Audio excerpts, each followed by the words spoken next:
اسلامی لارښوونې. دا بلوغ څه معنا؟ بلوغ معنا دا ده چې ته دغه حد ته ورسېدلې، بلوغ رسېدلو ته، یعنی ته هغه حد او اندازې ته ورسېدلې چې په دې کې اوس به تا باندې الهي مکلفیات راځي. مکلفیت څه معنا؟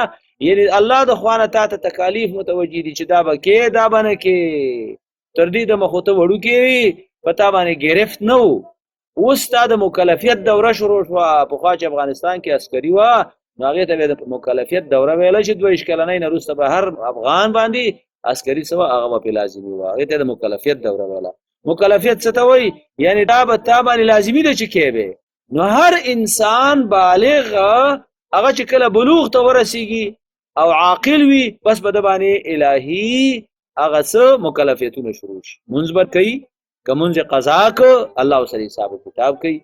دارنګې زکات پې لازمیږي، حج پې لازمیږي، روژه پې لازمیږي. د اسلام ټول هغه اوامر او نواهي ورته متوجه دي. په دې خبره باندې باید پوه شي چې زلمی شو، بلوغ ته ورسېدو، مونځ به نه پرېږدي. ګوره ډېر هلکان دي بلوغ ته رسېدلي نه چې بلکل ګیرې راغلي دي، برېتې راغلي دي، مونځ نه کوي. دا ورته څوک نه وایي. او که چېرته مانځه ته پاڅوي مور پلار وایي وړوکی دی پرېږده پرې چې ودی.